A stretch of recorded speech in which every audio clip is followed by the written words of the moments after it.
ప్రభు దూత తనకు ఆజ్ఞాపించిన ప్రకారం చేసి తన భార్యను చేర్చుకొని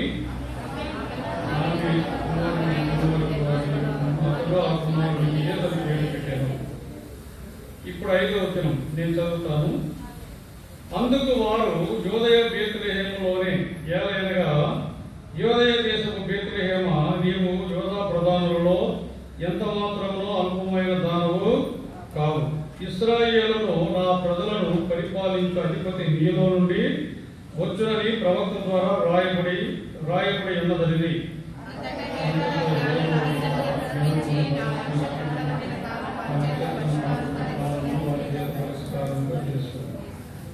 మీరు వెళ్ళి ఆ శిశువు విషయమై జాగ్రత్తగా విచారించి తెలుసుకునగానే నేనును వచ్చి ఆయనను పూజించినట్లు నాకు వర్తమానం తెండని చెప్పి వారిని బేత్లెహేమునకు పంపెను.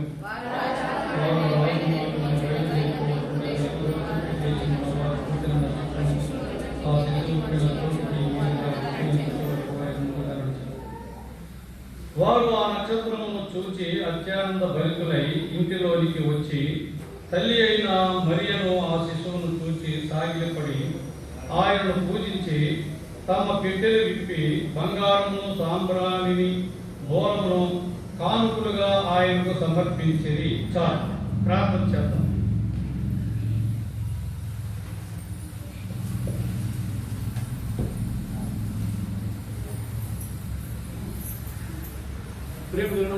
తండ్రి, మా రక్షకుడు యేసుక్రీస్తు పరిశుద్ధ నామమున ఉన్నతమైన నామమున మరోసారి మీకే మహిమ ఘనత ప్రభావం ఆరోపించుకుంటున్నాం. బలహీనమైన నన్ను కూడా మీ చేతులకు అప్పగించుకుంటున్నాను. మీ వాగ్దానాలను కోరుకుంటూ మీ పునరుత్థాన శక్తిని కోరుకుంటూ యేసుక్రీస్తు పరిశుద్ధ నామమున స్తుతించి ఆరాధించి ప్రార్థించి వేడుకుంటున్నాము తండ్రి, ఆమేన్.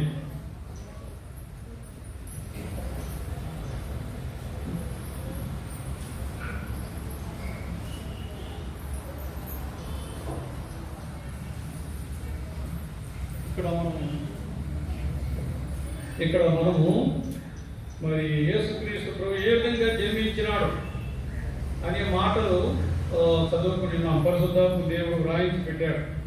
ఆయన జనన విధము మరి మనం చదివాం. మరి మరియమ్మ మరి యోసేపుకు ప్రదానం చేయబడిన తరువాత ఆయన గర్భమందు పరిశుద్ధాత్మగా ఆయన ఆమె గర్భమందు ఉద్భవించాడు. యేసుక్రీస్తు ప్రభు మనుషులందరిలాగా ఈ లోకంలో జన్మించలేదు. ఆయన పాపం వలన జన్మించినటువంటి వాడు కాదు. అయితే ఆయన పేరుకు మాత్రం మనుష్య కుమారుడుగా జన్మించాడు. అంతేగాని ఆయన జన్మలో పాపము లేదు, ఆయన జీవితంలో కూడా పాపము లేదు. కాబట్టి ఆయన పరిశుద్ధాత్మ ద్వారా ఆ కన్య అయిన మరియమ్మ గర్భంలో ఆయన ఉద్భవించాడు. అలాగా పిండోత్పత్తిగా ఉద్భవించి జన్మించాడు. ఈ భూమి మీదకు ఆయన యొక్క రాక ఎంతో సంతోషకరమైనటువంటిది. మరి ఆ రీతిగా ఆయన ఈ లోకంలో జన్మించాడు. మనుషు రీతిగా యోసేపు అనుమానించాడు. యోసేపు నీతిమంతుడు.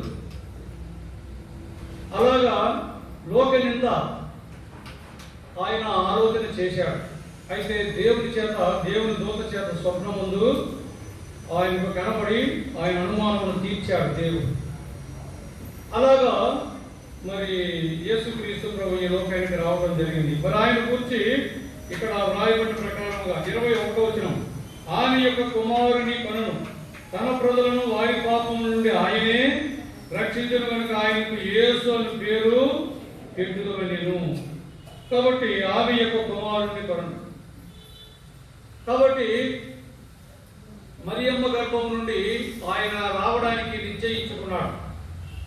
ఏ పాప పెరిగినటువంటి స్త్రీ లోకములో మానవ మాతృరాలుగా ఆమె స్త్రీగా జన్మించి ఉండి కూడా ఇంకా ఎలాంటి పాపము ఆమె చేయకుండానట్లుగా దేవుడు నియమించుకున్నాడు. ఎందుకంటే పరిశుద్ధాత్మ దేవుడు, పరిశుద్ధుడైన దేవుడు మరి మానవ శరీరాకారంలో ఉన్నటువంటి మరియమ్మ గర్భం గుండా ఈ లోకానికి రావడానికి నిశ్చయించాడు. గలతీయులకు రాసిన పత్రిక 4వ అధ్యాయము 4వ వచనం చూడండి. గలతీయులకు రాసిన పత్రిక 4వ అధ్యాయము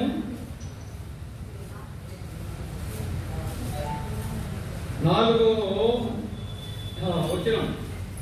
అయితే కాలము పరిపూర్ణమైనప్పుడు దేవుడు తన కుమారుని పంపెను. ఆయన స్త్రీ యందు పుట్టి మనము దత్తపుత్రులు కావాలని ధర్మశాస్త్రములకు లోబడి ఉన్న వారిని విమోచించుటకై ధర్మశాస్త్రములకు లోబడిన వాడాయను. కాబట్టి కాలము సంపూర్ణమైనప్పుడు, దేవునికి కాలాలు సమయాలు ఉన్నాయి. మనం అనుకున్నట్లుగా ఆయన జరిగించేవాడు కాదు. మనం ఊహించినట్లుగా ఆయన నడిపించేవాడు కాదు. మనము మానవరీత్యా తలుస్తూ ఉంటాం, మానవరీత్యా నడవాలనుకుంటాం, మానవరీత్యా ఆలోచన చేస్తాం. అయితే దేవుడు అట్లా ఉండడు. దేవుడు తన తలంపుల ప్రకారంగా చేస్తాడు.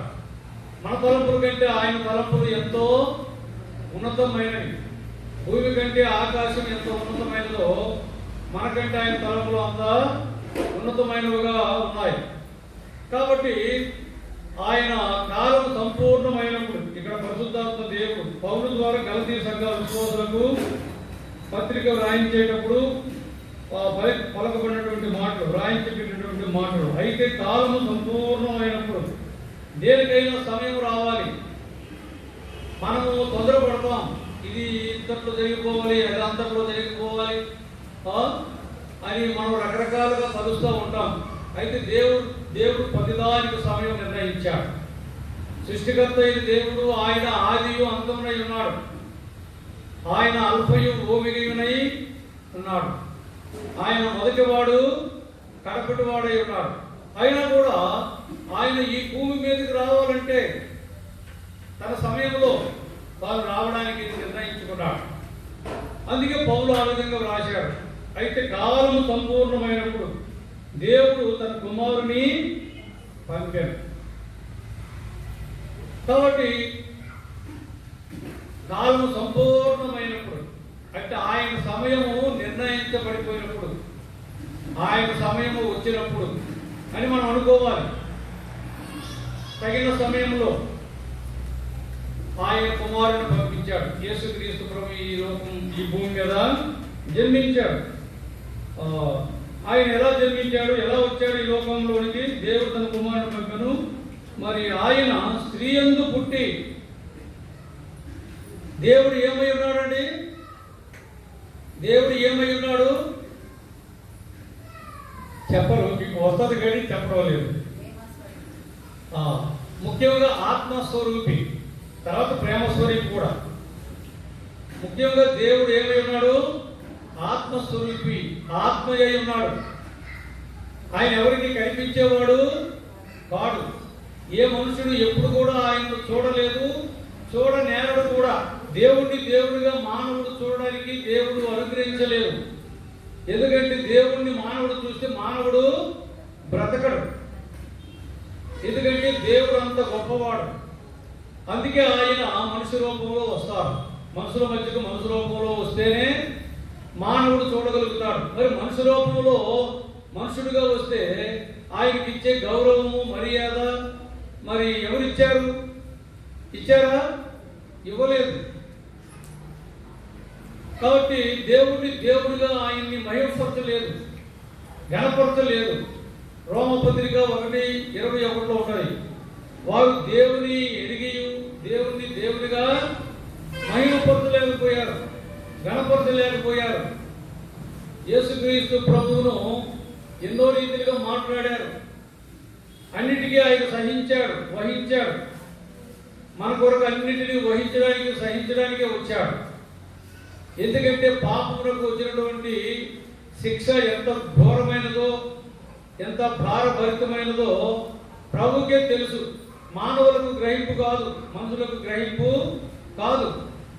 కాబట్టి మరి ఇక్కడ ఆయన స్త్రీ యందు పుట్టవలసి వచ్చింది. స్త్రీ ఎటువంటిదని వాక్యంలో వ్రాయబడి ఉన్నది? స్త్రీ బలహీనమైన ఘటం. పురుషుడి కంటే స్త్రీ బలహీనమైన ఘటం. అయినా కూడా మరి ఆది కాండంలో రాయబడిన ప్రకారముగా మరి ఆయన స్త్రీయందు పుట్టాడు. స్త్రీయందు పుట్టడానికి ఆయన నిర్ణయించుకున్నాడు. కాలం సంపూర్ణమైనప్పుడు ఆ దేవుడు తన కుమారుని పంపాడు. ఆయన స్త్రీయందు పుట్టాడు.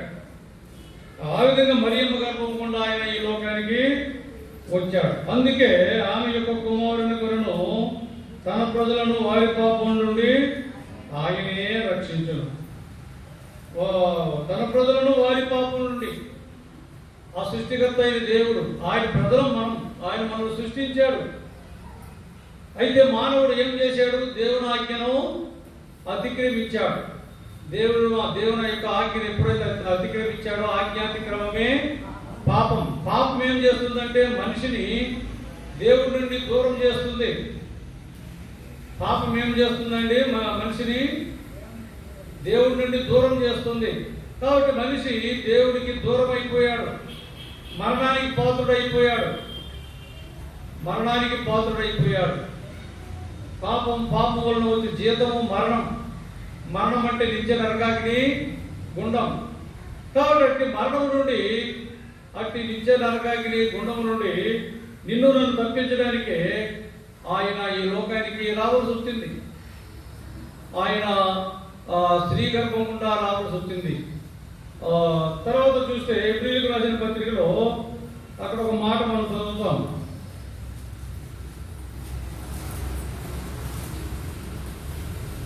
ఏప్రిల్కి రాసిన పత్రిక 2వ అధ్యాయము 14 నుండి నేను చదువుతాను. కాబట్టి ఆ పిల్లలు రక్త మాంసములు గలవారైనందున ఆ ప్రకారమే మరణము యొక్క బలము గలవారిని, అనగా అపవాదిని మరణము ద్వారా నశింపజేయుటకును, జీవితకాలమంతయు మరణ భయం చేత దాస్యమునకు లోబడిన వారిని విడిపించుటకును ఆయన కూడా రక్త మాంసములలో పాలివాడు. ఆయన ఆత్మస్వరూపైన దేవుడు, ప్రేమ స్వరూపైన దేవుడు. ఇప్పుడు ప్రేమ అయ్యున్న దేవుడు ఏమయ్యాడు? రక్త మాంసములు కలిగిన శరీరంలో పాలువాడు కావాల్సి వచ్చింది.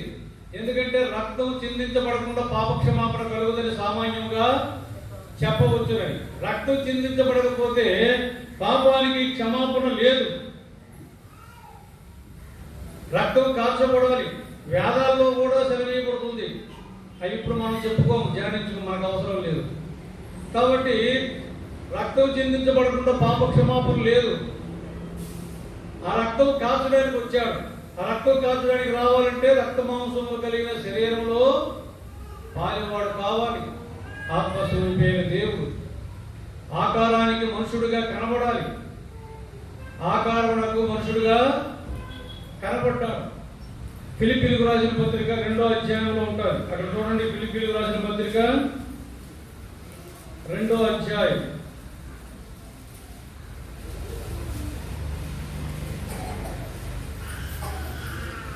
8వ వచనం 7వ వచనం కూడా మనుషుల పోలికగా పుట్టి.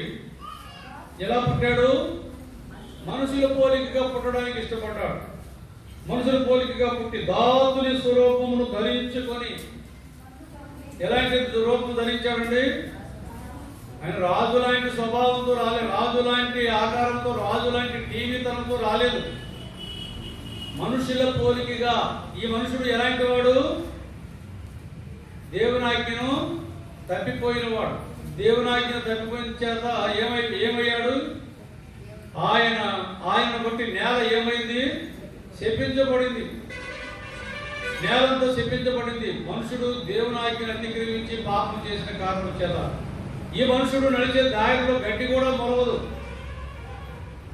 ఏమంటే మనుషుడు నడిచే దారిలో గడ్డి కూడా మొలవదు. అంత శాపగ్రస్తులం మనం దేవుని ఆజ్ఞను అతిక్రమించడం ద్వారా. కాబట్టి ఇలాంటి మనుషుని పోలికగా పుట్టడానికి ఇష్టపడ్డాడు యేసుక్రీస్తు ప్రభు, సృష్టికర్త అయిన దేవుడు. దాసుని స్వరూపము ధరించుకోవడానికి ఇష్టపడ్డాడు. ఎవరైనా దాసుని స్వరూపం ధరించుకొని నడవాలంటే ఇష్టపడతారా? ఈ లోకంలో ప్రతి ఒక్కరి స్వభావం ఎలాంటిదంటే తను తాను కనపరుచుకోవాలా, తను తాను గుర్తించబడాలా, అందరూ తనకు మర్యాద ఇవ్వాలా, అందరూ ఉపయోగం అంటే బాధ్యతాపరుడు, లేకపోతే ఉత్తముడైనటువంటి మనుషుడని అనుకోవాలనేటటువంటి దృష్టితోనే ఉంటాడు ప్రతి మనిషి. కానీ తగ్గించుకొని దాసుడుగా ఉండాలంటే ఇష్టపడతాడా ఏ మనుషుడైనా? మరి యేసుక్రీస్తు ప్రభు మత్తయి సువార్త 11వ అధ్యాయము 29లో ఏమన్నాడంటే, నేను సాత్వికుడను దీన మనసు గలవాడను అన్నాడు. యేసుక్రీస్తు ప్రభు సృష్టికర్త అయిన దేవుడై ఉండి, యోధా గోత్రపు సింహము గలవాడై ఉండి ఆయన ఏమన్నాడంటే, నేను సాత్వికుడను దీన మనస్సు కలవాడను. కాబట్టి మీ మీద నా కాడి ఎత్తుకొని నా యొక్క నేర్చుకుని. మానవుడు ఎప్పుడు కూడా దేవుడి దృష్టి ఎదుట నేర్చుకోవాల్సిన వాడయ్యే ఉన్నాడు. నాకు అంతా వచ్చేసిందని అనుకుంటే ఆయనకి అంతా శూన్యమే, అంత జీరోనే. మనకి ఏమి రాలేదు, మనం ఏమి నేర్చుకోవడం లేదు. దేవుడి సంగతులు, దేవుడి యొక్క విషయాలు నేర్చుకోవాలంటే మనం నేర్చుకోవడానికి ఇష్టపడం. అంత పైలే, అంత గాంభికత్వం ఏంటి, డాబుడూపు తరమే. ఆత్మీయులు లోన లోడారం, పైన బడారం. మా భాష రండి, శ్రీకాకుళం భాష, శ్రీకాకుళం జిల్లా భాష, ఆంధ్ర భాష. లోన లొడారం, పైన బడారం అంటే దీనికి అర్థం ఏమిటో చెప్తారు బైబిల్లో ఉన్న వాక్యం. పైకి భక్తి గల వారి వలె కనిపిస్తారు కానీ దాని శక్తిని ఆశ్రయించరు. మాట తేడాగానే అర్థం ఒకటే. కాబట్టి ప్రతి ఒక్క మనిషి ఈ భూమి మీద, ప్రతి ఒక్క మనిషి కూడా తను తాను ఏదో రీతిగా కనుపరచబడాలి, గుర్తించబడాలి అనుకుంటాడు. పైవాడిగా ఉండాలి, పైవాడిగా గుర్తించబడాలి అనేటటువంటి దృష్టితోనే ఉంటాడు. ఏంటి అయితే యేసుక్రీస్తు ప్రభు అలా రాలేదు. ఎలా వచ్చాడు ఆయన? 2 కొరింథీ 8:9లో ఉన్నది. మీరు మన ప్రభు అయిన యేసుక్రీస్తు కృప ఎరుగుదురు కదా. ఆయన ధనవంతుడై మీరు తన దారిద్ర్యము వలన ధనవంతులు కావాలని మీ నిమిత్తము దరిద్రుడాయను. ఒక ధనవంతుడు ఈ భూమి మీద దరిద్రుడులాగా కనిపించాలంటే కనిపించడానికి ఇష్టపడతాడా? ఇష్టపడడు. మరి యేసుక్రీస్తు ప్రభు సర్వ ఐశ్వర్యవంతుడు. ఈ సృష్టి అంతా ఆయనదే. ఆయన నోటి మాట చేత సృష్టించాడు. 50వ కీర్తనలో ఉన్నది, నాకు ఏమైనా తక్కువైతే నేను మీతో చెప్పను అన్నాడు. ఈ కొండ మీద పశువాదులనియు నావే అన్నాడు. సమస్తము ఆయనదే. మనదేముంది ఈ లోకంలో? ఊరికే మిడిమిడి పడతా ఉంటాం పైన. లోకంలోకి వచ్చినప్పుడు ఏమి తీసుకొని రాలేదు, పోయేటప్పుడు ఏమి తీసుకొని పోలేము. కానీ ఊరికి మిడిమిడి పడతా ఉంటాం. ఈ ఆత్మీయ గ్రహింపుతో ఉండం. ఏమండి, ఈ ఆత్మీయ గ్రహింపుతో మనము ఉండం. ఇదంతా లోకం, మాయ, భ్రమపరచు లోకం. ఇదంతా తుచ్చమైనటువంటిది. దీని కొరకే మనుషుడు ఊరికే ఆశపడతా ఉంటాడు. ప్రభు సన్నిధి, ప్రభుతో గడపడం, ప్రభు యందు ఆత్మీయంగా ఎదగడం, అది ఎంతో ఉన్నతమైనటువంటి స్థాయి. దానికి వెళ్ళాలనుకోడు ఏ మానవుడు కూడా. కాబట్టి యేసుక్రీస్తు ప్రభు దాసుని స్వరూపం ధరించుకొని రావడానికి ఇష్టపడ్డాడు. మనుషుల పోలికగా పుట్టడానికి ఇష్టపడ్డాడు. ఈ మనుషుడు ఏ పాటి వాడు అంటాడు దావీదు 8వ కీర్తనలో, నీవు కలుగు చేసిన నీ చేతి పనులైన ఆకాశములను నీవు కలుగు చేసిన చంద్ర నక్షత్రములను నేను చూడగా. మనుషుని జ్ఞాపకం చేసుకున్నట్టు వాడు ఏ పాటి వాడు? ఈ మనుషుడు ఏ పాటి వాడు? ఏ పాటి వాడు కూడా కాడు. నీటి మీద బుడగలాంటి వాడు, నీటి మీద ఆవిరి లాంటి వాడు. అయినా కూడా తగ్గించుకోవడానికి ఇష్టపడడు. దేవుని దగ్గర చాలా జాగ్రత్తగా ఉండాలి. ఈ లోకంలో యేసు ప్రభువును కలిగి ఉన్నంత మాత్రాన సరిపోదు. యేసు ప్రభువు వలె ఉండడానికి ఇష్టకరమైన మనసు కలిగి ఉండాలి. అందుకే ఆ ఫిలిప్పీయులకు రాసిన పత్రిక 2వ అధ్యాయము 5వ వచనంలో ఉంటుంది, క్రీస్తు యేసునకు కలిగిన ఈ మనస్సు మీరును కలిగి ఉండుడి. క్రీస్తు యేసునకు కలిగిన ఈ మనస్సు. ఏ మనస్సు? ఇప్పుడంతా చెప్పుకున్నాం. దాసుని స్వరూపంగా ధరించడానికి వచ్చాడు. మనుషుల పోలికగా పుట్టడానికి ఇష్టపడ్డాడు. ఇంకా కిందకి వెళ్తే ఆయన ఆకారం ముందు మనుషుడుగా 8వ వచనంలో ఫిలిప్పీ 2:8 ఆయన ఆకారం ముందు మనుషుడుగా కనబడడానికి ఇష్టపడ్డాడు. మనుషుడుగా కనబడడానికి ఇష్టపడ్డాడు. అట్లా నరరూపధారిగా వచ్చేశాడు యేసుక్రీస్తు ప్రభు. మనుషుల పోలికగా పుట్టడానికి ఇష్టపడ్డాడు. దాసుడు స్వరూపం ధరించుకోవడానికి ఇష్టపడ్డాడు. ఆయన ఆకారం ముందు మనుషుడుగా కనబడడానికి ఇష్టపడ్డాడు. ఇవేవి కూడా భూమి మీద ఉండవు. ఈ మనుషులు ఉండాలా? మనుషుల యొక్క ఆకారాలు ఉంటాయా? మనుషుల యొక్క పోలికలు ఉంటాయా? చూడండి, మనలో మనం ప్రతి ఒక్కరు ఉంటాం. ఒక్కొక్కరికి ఒక్కొక్క పోలిక ఉన్నది. అందరూ ఒకటే పోలికగా ఉన్నారా? ప్రతి ఒక్కరి ముఖం చూస్తే ఏదో ఒక తేడా. ఇద్దరు కవల పిల్లలు పుట్టారు అనుకోండి, ట్విన్స్. ఆ ట్విన్స్ లో కూడా తేడా కనిపిస్తుంది పర్టిక్యులర్ గా చూస్తే. ఎప్పుడో ఒకసారి చూస్తే మనకు తెలియదు, కానీ పర్టిక్యులర్ గా చూస్తే లేకపోతే పుట్టినటువంటి వారితో మనం సమయం గడుపుతూ ఉంటే ఇందులో పెద్దెవరో చిన్నెవరో గ్రహించగలుగుతాం. అయినా కూడా కొద్దిగా కష్టంగానే ఉంటుంది కవల పిల్లలు. అలాగా గమనించవచ్చు. మన పోలికలు ఎన్నో రకాలుగా ఉన్నాయి.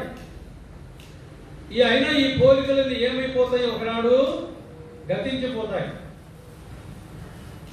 ఏమండి? సరే, ఇప్పుడు నేనే అనుకోండి, మిమ్మల్ని ఎందుకు సంబోధించి మాట్లాడడం. ఇప్పుడు నా పేరు డానియల్ రమణ. నేను మీ మధ్యకు పరిచర్యకు వచ్చిన. ఇప్పుడు పరిచర్య అయిన తర్వాత హైదరాబాద్ వెళ్తా బస్సులోనే ప్రభు నన్ను తీసుకున్నాడు అనుకోండి. ఏమండి, త్వరగా ప్రభు దగ్గరికి వెళ్ళిపోతే మంచిది. అంత తొందరగా పోతావా? అంత తొందరగా పోవు.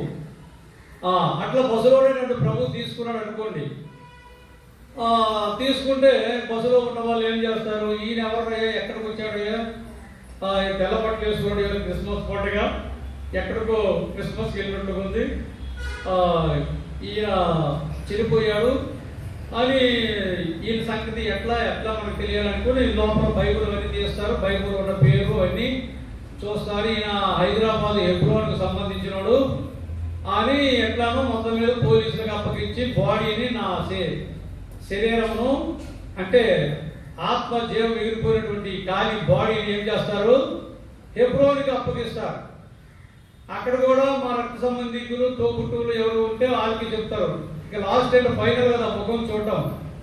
ఈ ముఖం చూడటం లాస్ట్ అండ్ ఫైనల్. వాళ్ళు వస్తారు, ఏదో కిర్రో బుర్రో అంటారు కొద్దిసేపు. తర్వాత ఇక సమయం, అన్నిటికీ సమయం. ఇందాక ఫస్ట్ రోజు చెప్పుకున్నాం, చనిపోయిన బాడీని కూడా సమాధిలో పెట్టాలంటే సమయం, ఎక్కువ సమయం ఉంచలేము భూమి మీద. ఏమవుతుంది?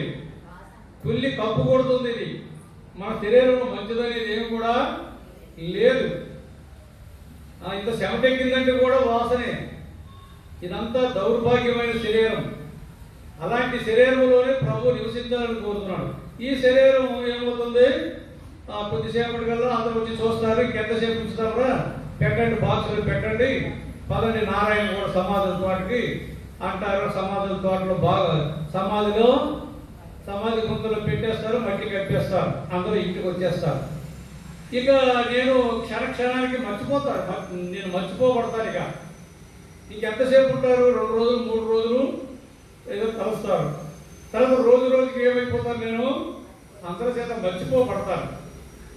తర్వాత నా బాడీ కూడా ఏమవుతుంది? మట్టిలో పిల్లిపోతుంది, పురుగు వచ్చేస్తుంది, పురుగు తినేస్తుంది, నా ఆకారం పోతుంది. సరే, ఎప్పుడో నా ఫోటో ఉన్నది అనుకోండి, ఎలా ఉంటాడు డానియల్ రమణ?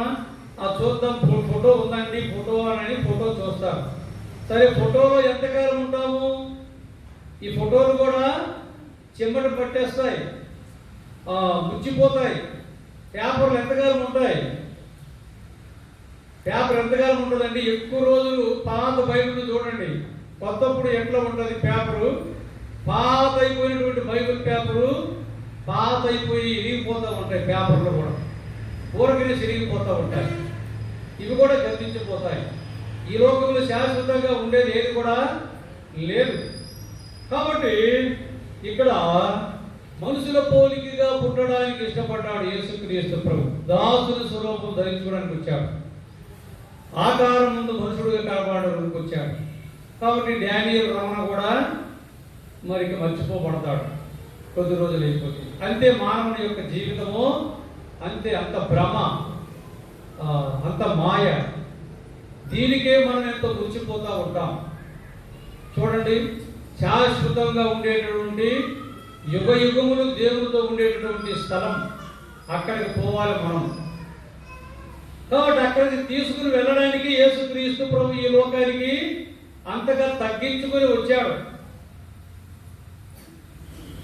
కాబట్టి ప్రభు యొక్క ప్రేమ ఎంతో గొప్పది. దేవుడు లోకమును ఎంతో ప్రేమించాడు. కాగా ఆయన తన అద్వితీయ కుమారుడుగా పుట్టిన వారి యందు విశ్వాసముంచు ప్రతివాడును నిత్యజీవం పొందినట్లు ఆయనను అనుగ్రహించాడు. కాబట్టి కాలము సంపూర్ణమైనప్పుడు దేవుడు తన కుమారుని పంపాడు. ఆయన స్త్రీ యందు పుట్టాడు. కాబట్టి అంతగా తగ్గించుకొని వచ్చాడు యేసుక్రీస్తు ప్రభు. ఆయన సమీపింపరాని తేజస్సులో వసించేటటువంటి వాడు. తిమోతికి రాసిన మొదటి పత్రిక 6వ అధ్యాయము 15-16 వచనాల్లో ఉంటాయి. ఆయన రాజులకు రాజు, ప్రభువులకు ప్రభు, శ్రీమంతుడైన దేవుడు. ఆయన మరి సమీపింపరాని తేజస్సులో వసించేటటువంటి వాడు. సమీపింపరాని ఇప్పుడు సూర్యుని దగ్గరికి ఎవరైనా వెళ్తారా?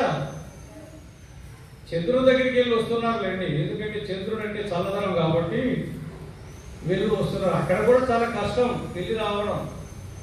ఏమండి, ఎన్నో ర్యాకెట్లు, ఎంత డబ్బు ఖర్చు పెట్టాలా, ఎంతో ప్రయాసపడాలా, ఆ ర్యాకెట్లో అక్కడికి వెళ్ళాలా. అదేమైనా ఫెయిల్ అయింది అనుకుంటా, ర్యాకెట్ మధ్యలో ర్యాకెట్ పోతుంది, డబ్బు పోతుంది, మనిషి కూడా పోతాడు.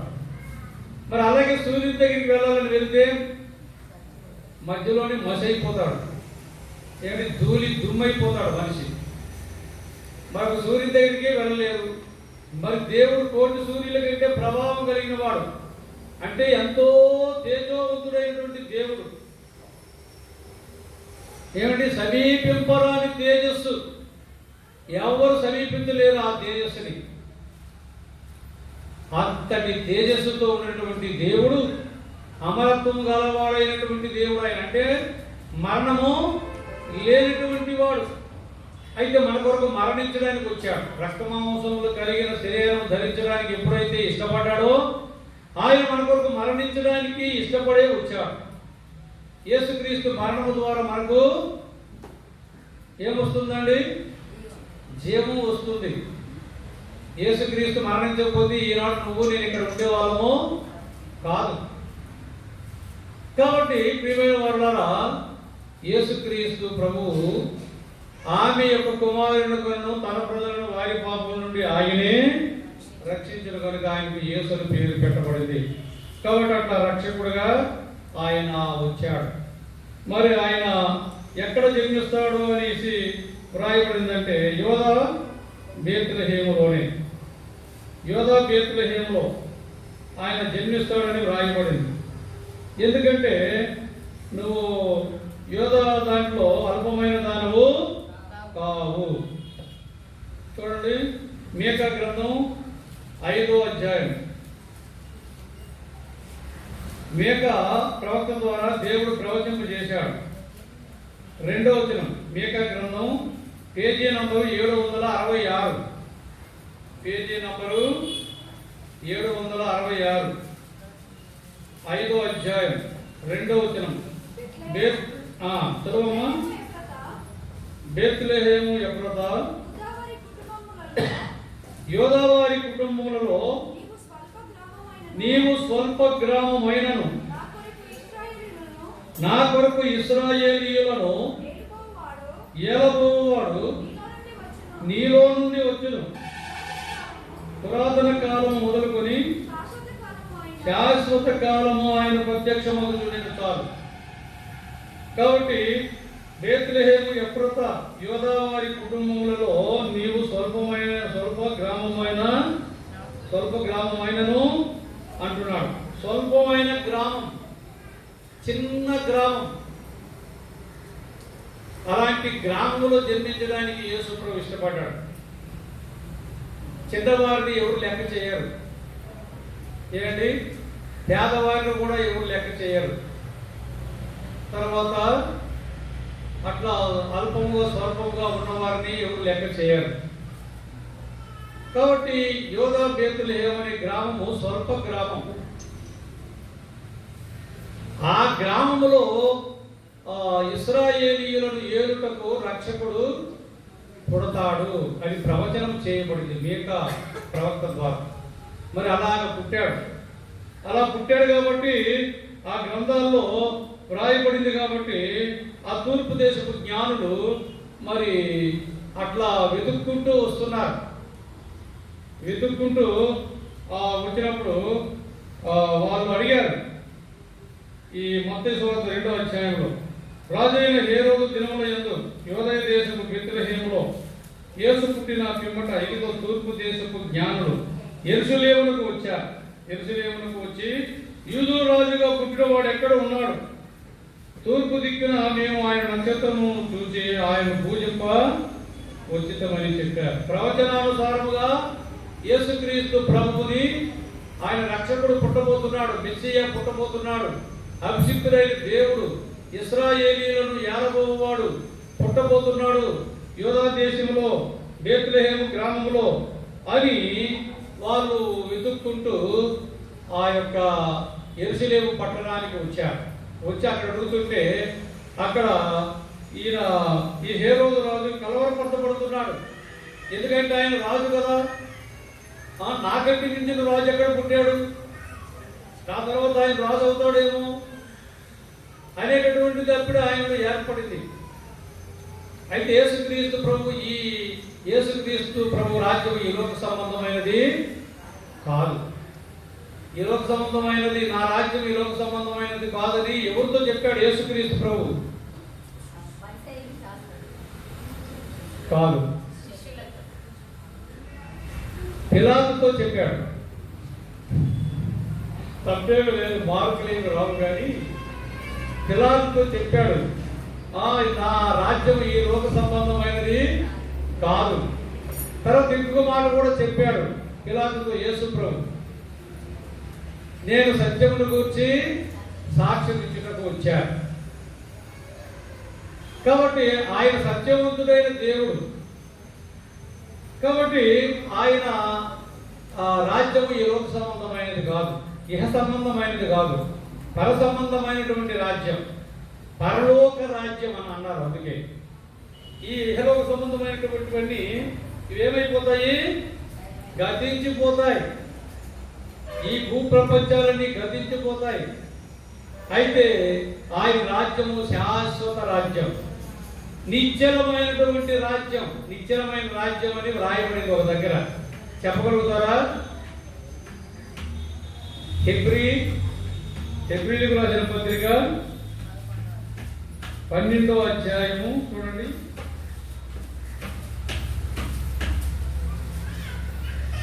12వ అధ్యాయము 28వ వచనంలో 28, 29 కలిసి ఉంటాయి.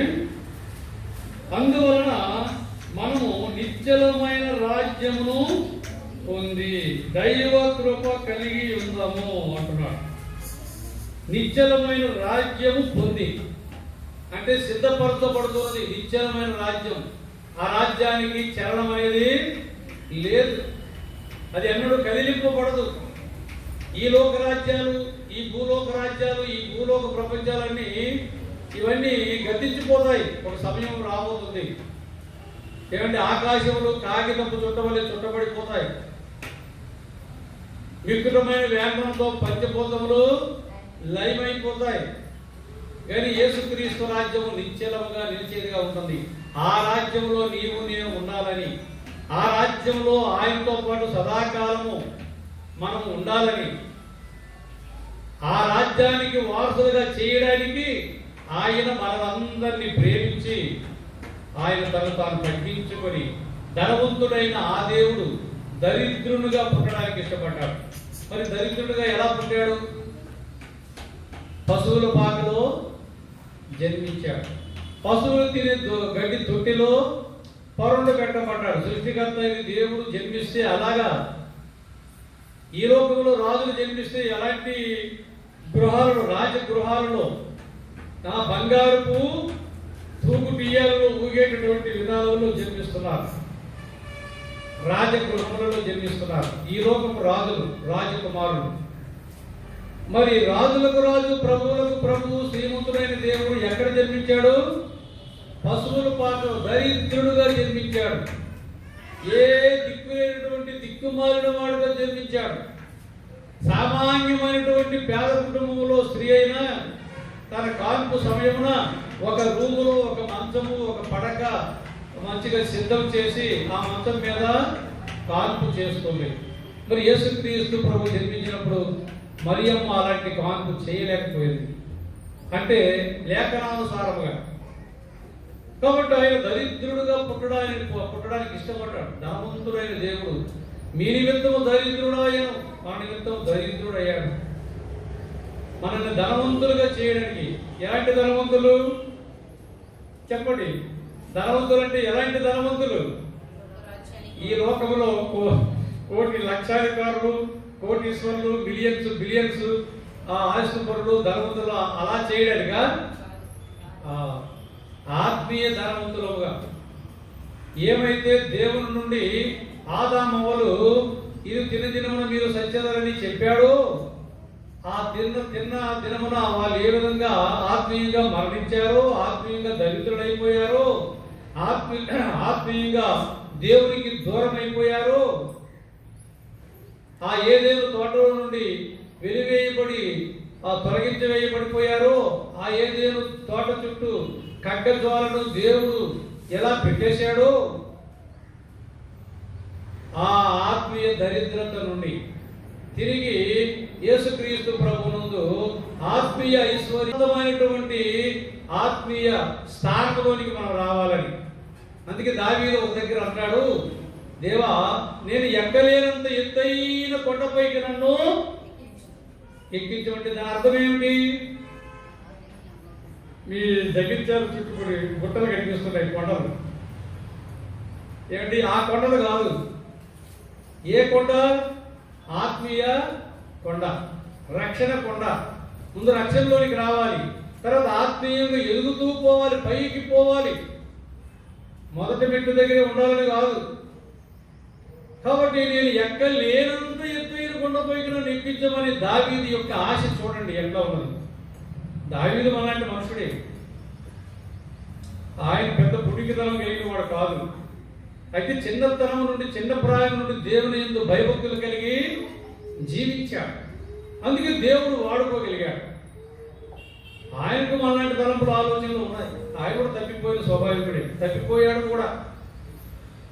అయితే చేసిన తప్పు చేసేదని తెలుసుకున్న తర్వాత మళ్ళీ అలాంటి తప్పు ఎన్నడూ కూడా చేయలేదు. అది దేవునికి కావలసినటువంటిది, నీలో నుండి కూడా, నాలో నుండి కూడా. అది దేవుడు కోరుతున్నాడు. కాబట్టి ఎత్తైన కొండపైకి మనం ఎక్కగలుగుతాం.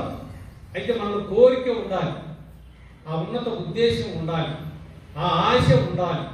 ఆశ గల ప్రాణాన్ని ఏం చేస్తాడు? తృప్తిపరుస్తాడు. దేనికైనా మనలో ఆశ రావాలి. కాబట్టి ఇక్కడ ఆయన యోధా దేశపు బేత్లెహేములో ఆ స్వల్ప గ్రామంలో జన్మించడానికి ఇష్టపడ్డాడు. అట్లా నీలో యేసు ప్రభు జన్మించాలని కోరుతున్నాడు. నువ్వు ఎలాంటి వ్యక్తి అనేది అది నిన్ను నీవు నిర్ణయించుకోవడము, నిన్ను నీవు ఆలోచన చేసుకోవడము కాదు. నువ్వు ఈ లోకంలో, ఈ భూమి మీద ఎలాంటి వ్యక్తివైనా పర్వాలేదు. నువ్వు తిరిగి జన్మిస్తే, నీ పాపస్థితిని నీవు ఒప్పుకుంటే, నీ పాపములు నీవు తెలుసుకొని యేసుక్రీస్తు నామములో క్షమించమని ప్రార్థన చేస్తే, ఆయన కాచిన రక్తంలో నీ పాపములు కడుగుమని ప్రార్థన చేసి నీ హృదయంలోనికి రక్షకునిగా అంగీకరిస్తే నిజమైన క్రిస్మస్ నీ జీవితంలో ప్రారంభమవుతుంది. అది యోధా దేశపు బేత్లెహేమ, నీవు యోధా ప్రధానుల్లో స్వల్పమైన గ్రామమైనను. ఈ లోకంలో చిన్న పెద్ద తారతమ్యములు, తేడాలు ఉండవచ్చు. యేసుక్రీస్తు ప్రభు దృష్టిలో అలాంటిది ఏమి కూడా లేదు. రక్షకుడు నీలో జన్మిస్తాడు, నీలో ఉదయిస్తాడు, నీలో ఉద్భవిస్తాడు. ఈనాడే నీవు ఆయనకు నీ హృదయం ఇస్తే. కాబట్టి అలాగా యోధ బేత్లెహేము గ్రామంలో యోధ బేత్లెహేము స్వల్ప గ్రామం అయినా కూడా అందులో జన్మించాడు. అక్కడ జన్మించడానికి ఇష్టపడాడు. యెరూషలేము పట్టణం ఉంది, అక్కడ జన్మించలేదు యేసు ప్రభు. కాబట్టి ఎప్పుడైనా మనము ఆత్మీయంగా ఆలోచన చేసుకుంటూ ఉండాలి. యేసు ప్రభు లాంటి మనస్సు, యేసు ప్రభులాగా తగ్గింపు కలిగి మన జీవితంలో వెళ్తూ ఉంటే మనం ఎంతగానో ఆత్మీయ విషయాలలో హెచ్చింపబడతాం, ఆశీర్వదించబడతాం, పురికొల్పబడతాం, ఉత్సాహింప చేయబడతాం, మనం సంతోషంగా ఉండగలుగుతాం. ఈ లోక సంబంధమైన విషయాలను బట్టి మన సంతోషం పోదు. కష్టాలు, శ్రమలు, బాధలు ఎన్నో వస్తాయి. ఇప్పుడు యేసు ప్రభువుని గురించి కూడా ఇక్కడ వాళ్ళు ఏం చేశారు? ఆత్మీయ అర్థం ఇచ్చేటటువంటి విషయాలు. వాళ్ళు ఆ తూర్పు జ్ఞానులు వచ్చారు, యోధ బేత్లెహేము గ్రామానికి వచ్చారు, ఆ నక్షత్రం చూసుకుంటూ వచ్చారు. మరి అక్కడ ఇంటిలో ప్రవేశించారు. 11వ వచనం ఇంటిలోనికి వచ్చి 10-11 కలిసి వారు ఆ నక్షత్రమును చూసి అత్యానంద భరితులై ఎంతో ప్రయాసముతో ఎంతో దూరం నుండి వచ్చారు. చూడండి, మెస్సీయా ఎక్కడ పుడతాడు, రక్షకుడు ఎక్కడ పుడతాడు అనేటటువంటిది తెలుసుకుంటూ వాళ్ళు ఎంతో దూర ప్రయాణం చేసుకుంటూ వచ్చారు. ఆ నక్షత్రమును చూసుకుంటూ వచ్చారు. దేవుడు కూడా వారికి నక్షత్రమును ఏర్పాటు చేశాడు. తర్వాత అక్కడ వారు ఆ నక్షత్రమును చూసి అత్యానంద భక్తులయ్యారు. ఆ నక్షత్రము నిలుచు వారికి ముందుగా నడిచింది. అక్కడ వాళ్ళు అత్యానంద భక్తులయ్యారు. వెంటనే వాళ్ళు ఏం చేశారు? 11వ వచనం ఇంటిలోనికి వచ్చి తల్లి అయిన మరియను ఆ శిశువును చూచి సాగిలపడి ఆయనను పూజించి తమ పెట్టెలు విప్పి బంగారమును సాంబ్రాణిని బోలమును కానుకలుగా ఆయనకు సమర్పించాలి. బంగారమును బోలమును సాంబ్రాణిని ఆయనకు కానుకలుగా సమర్పించారు. బంగారం అంటే అర్థం ఏమిటి? దేనికి సాదృశ్యం? బంగారం దైవత్వానికి సాదృశ్యం. సాంబ్రాణి శ్రమలకు సాదృశ్యం. బోలము చేదు జీవితం, కష్టాలు, బాధలు, నొప్పి, ఆయాసము, వేదన ఇవన్నీ భరించేటటువంటిది. ఇవన్నీ యేసు ప్రభు మన కొరకు భరించడానికి వచ్చాడు. వచ్చాడు కాబట్టి వాళ్ళు అవన్నీ వస్తు సామగ్రి రూపకముగా సమర్పించి ఆరాధన చేస్తున్నారు. సాగిలపడి బంగారము, సాంబ్రాణి, బోలం. కాబట్టి మా కొరకు శ్రమలు పొందడానికి వచ్చినటువంటి ప్రభువా, దేవా అంటున్నారు. మా కొరకు వేదన భరించడానికి వచ్చినటువంటి దేవా, చేదు జీవితం. యేసుక్రీస్తు ప్రభు భూమి మీదకి వచ్చి ఆయన ఎవరి ద్వారానైనా మహిమ పొందే రకముగా ఉండినాడా? మనుషులు ఆయన్ని మహిమపరిచారా? ఎక్కడ చూసినా శాస్త్రులు, పరిసయ్యులు, యోధ జనాంగము, యూదులు వాళ్ళంతా ఏం చేసేవాళ్ళు? ఆయన చంపడానికి ప్రయత్నం చేసేవాళ్ళు. ఆ విధంగా ఆయన మీద నిందలు వేసేవాళ్ళు. ఎన్నో రకాల నిందలు. తిండిపోతోడా అని అన్నారు, ఏంటి దెయ్యములు పట్టినోడా అన్నారు. ముఖం మీద ఉమ్మి వేశారు, ముఖం మీద ముసుగు వేసి పిడుగుద్దులు గుద్దారు. నిన్ను గుద్దిన వాడెవడో ప్రవచింపమన్నారు. ఇలాంటి హేళాకోలతో కూడుకున్నటువంటి విషయాలు సృష్టికర్త దేవుడైడి ఆయన భరించాడు. ఇలాంటివి భరించడానికే వచ్చాడు. అంటే పాపమునకు రావాల్సిన శిక్ష ఎంత అవమానకరమైనటువంటిదో, ఎంత భయంకరమైనటువంటిదో అదంతా భరించడానికి వచ్చిన దేవా, దేవుని కుమారుడా, దైవాను సంభూతుడా, దైవత్వంలో పాలివాడమైన వాడా అని అర్థం. బంగారం అంటే దైవత్వం. బంగారు విగ్రహాన్ని పెట్టుకొని పూజించేది కాదు. ఏంటి? బంగారం అంటే దైవత్వానికి సాదృశ్యం, విలువైనటువంటిది. బంగారాన్ని ఇప్పుడు ఎలా మనుషులు ఎంచుతున్నారు? విలువైనటువంటి లోహముగా గుర్తెరిగి ఉంటున్నారు. బంగారము చాలా ఖరీదైంది, వెండి కంటే ఖరీదైనది. రాగి, ఇనుము, ఇత్తడి, కంచు లేదా ఇవన్నిటికంటే బంగారము ఖరీదైనటువంటిది, విలువైనదిగా ఎంచబడినటువంటిది.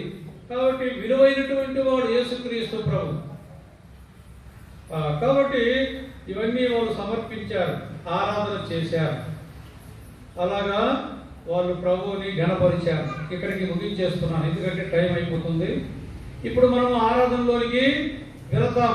ఆయన ఎలాంటి వాడిని ఆరాధన చేశారనేది మనసులో పెట్టుకోండి. ఆయన ఏ విధంగా ఈ లోకంలో జన్మించాడు, ఎంతగా తగ్గించుకుని వచ్చాడు అనేది మనసులో పెట్టుకొని ఆరాధన చేయండి. ఎవరు ప్రార్థన చేయకపోకండి. ఇప్పుడు ప్రభువుకి మనము ఇవ్వడానికి వచ్చాం, ప్రభు దగ్గర నుండి తీసుకోవడానికి రాలేదు, ప్రార్థనకు రాలేదు, ఆరాధించడానికి వచ్చాం. ఆరాధన అంటే మనము కొన్ని మాటలు మన పట్ల ఆయన ముందుగా ఈ లోకానికి ఎంత రక్షకుడుగా వచ్చాడో, మనల్ని ఎట్లా రక్షించాడో అది జ్ఞాపకం చేసుకుని స్తుతి చెల్లించండి, కృతజ్ఞత స్తుతి చెల్లించండి. ఆరాధనలోనికి వెళ్దాం. కొంతమంది బ్రదర్స్, కొంతమంది సిస్టర్స్ ఆరాధన చేయండి. తర్వాత 1 గంటకే ముగించాలి. ఇప్పుడు 12 అయిపోయింది. ఆరాధనలోనికి వెళ్దాం.